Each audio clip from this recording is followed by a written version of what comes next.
Welcome, everyone. We are going to continue the conversation we started with the Female Athlete Summit. I want to continue the conversation of just talking about female athletes, everything surrounding our girls, like on the court, on the field, and off. And today my guest is Gina Gillen, and we are going to be talking about everything basketball, my favorite kind of conversation. So Gina, welcome to the call. Thank you for having me. So just reading your bio, you were a former athlete, you were a coach, now you're a parent to two basketball players. So let's start kind of with your background. When you were an athlete, what did you play in high school? Where did you go to college? What sports you played? And then we'll build off that. Excellent. Well, I have been an athlete my whole life. Before high school, it was more like gymnastics, figure skating, all that fun stuff. And then when team sports entered my life, I wanted nothing else. So I started playing basketball in 7th grade. I think the team was created when I was in 6th grade. That's the first time girls basketball was available at our middle school. It was in 6th grade. So I didn't play in 6th grade, but I played in 7th.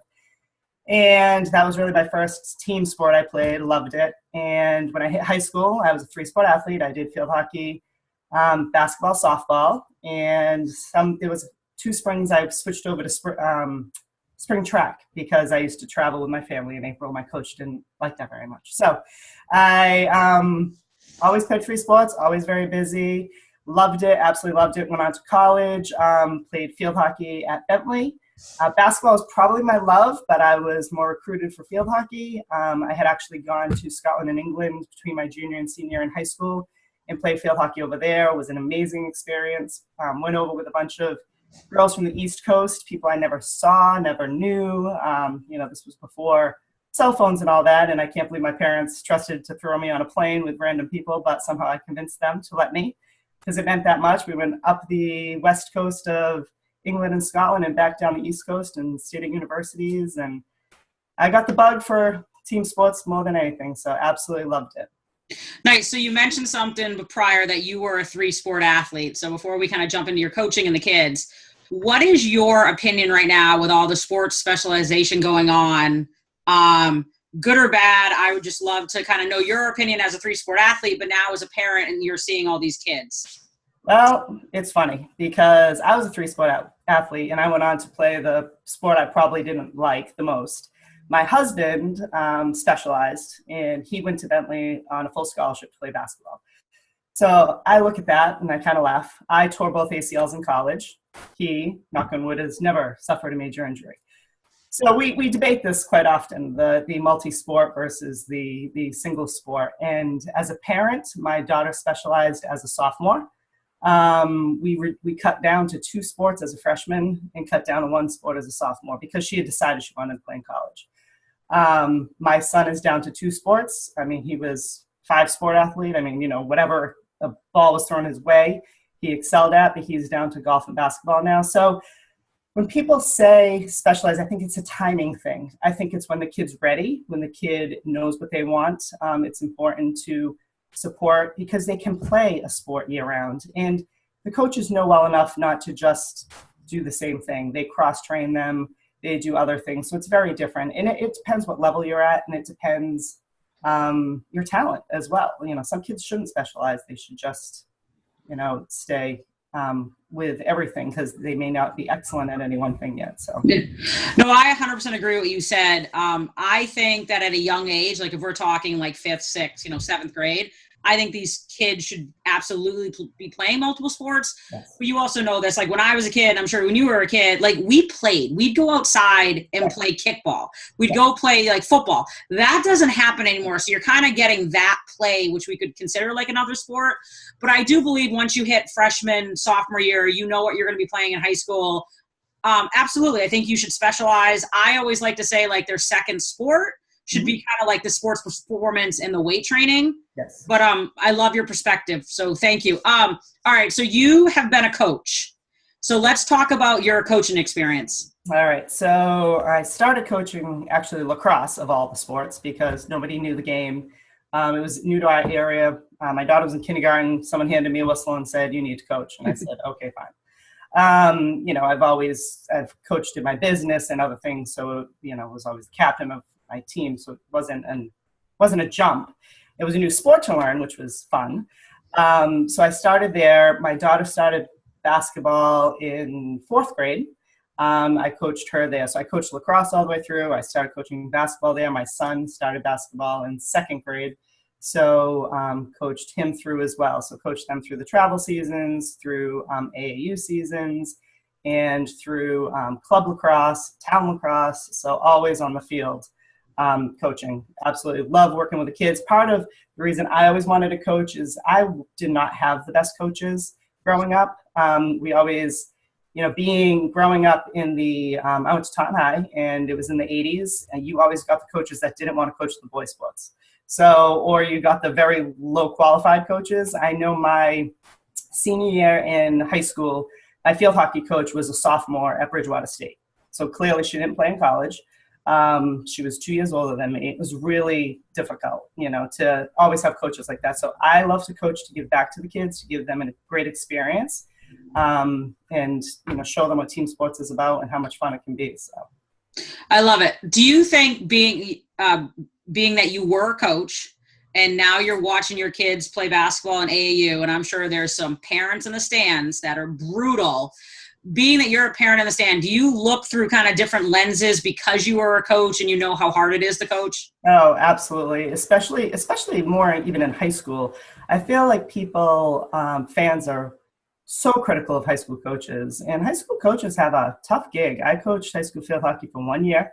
That was about enough.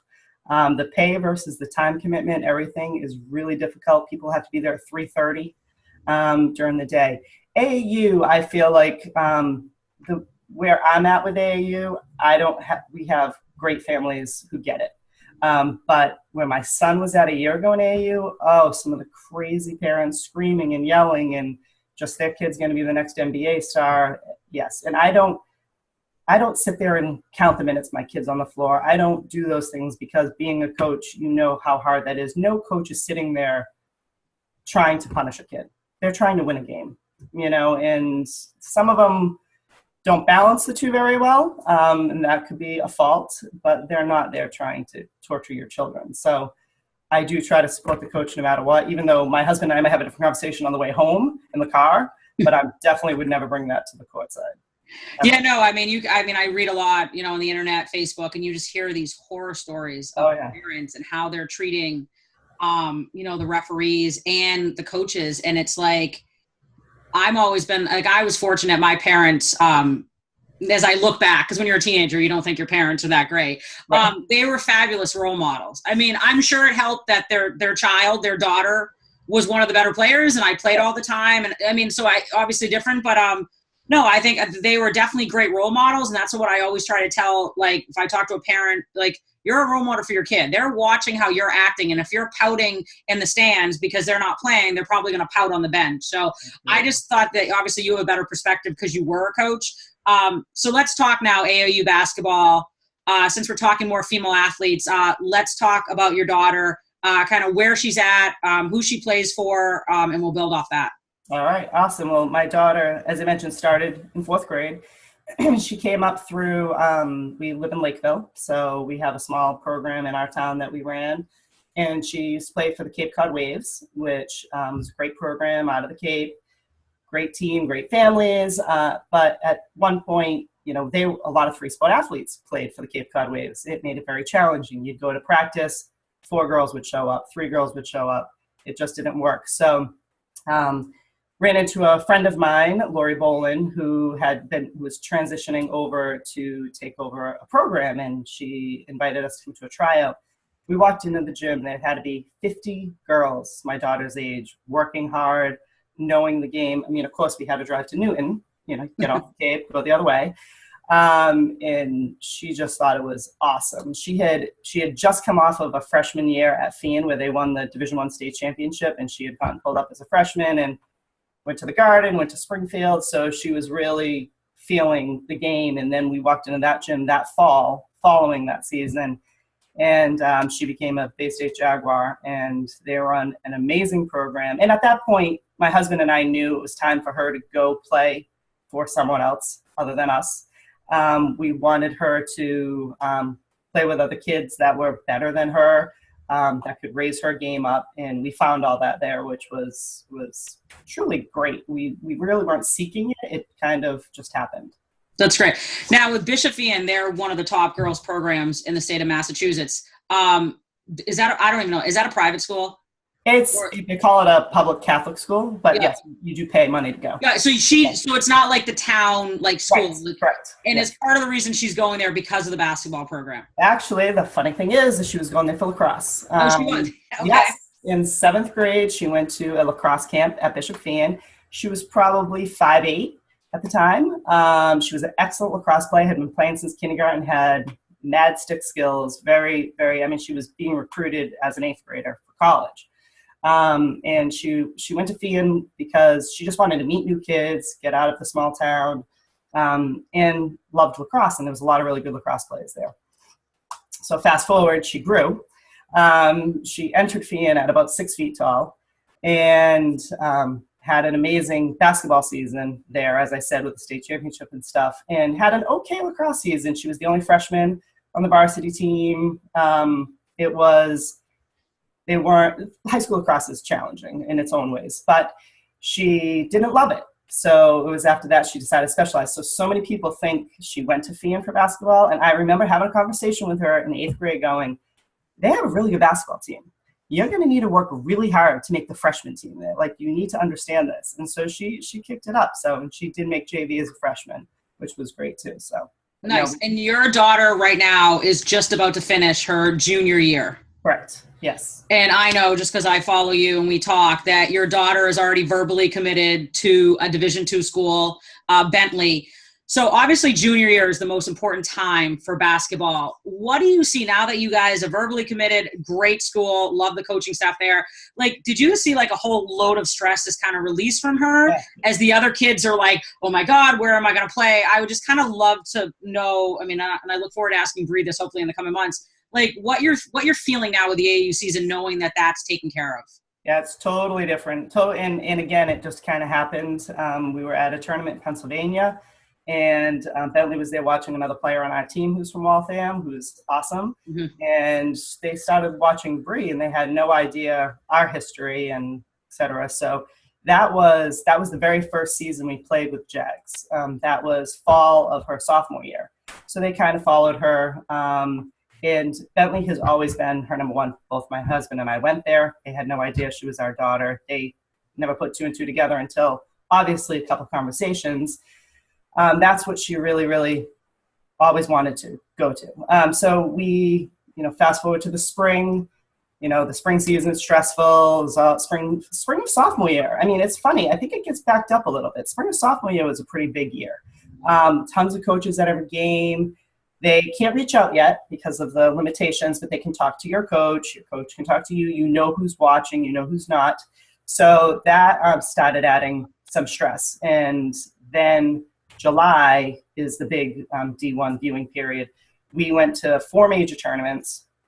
At that point, they were definitely making contacts. You were able to, they would talk to the coach. You'd set up a time and be able to talk to a coach. And she received an offer for University of Hartford, which was a Division I school in the summer. So she was really excited about that, kind of taken back. I mean, back up a year ago, she wasn't even playing for the Jaguars program, didn't even really know if playing college was a possibility. And now she's sitting there with her, with an offer, which was amazing. So she did elite camps. She did very stressful summer, all that traveling, elite camps. You're trying to be everywhere. You're trying to tour schools. You're trying to check everything out because coaches are inviting them to visit schools and everything.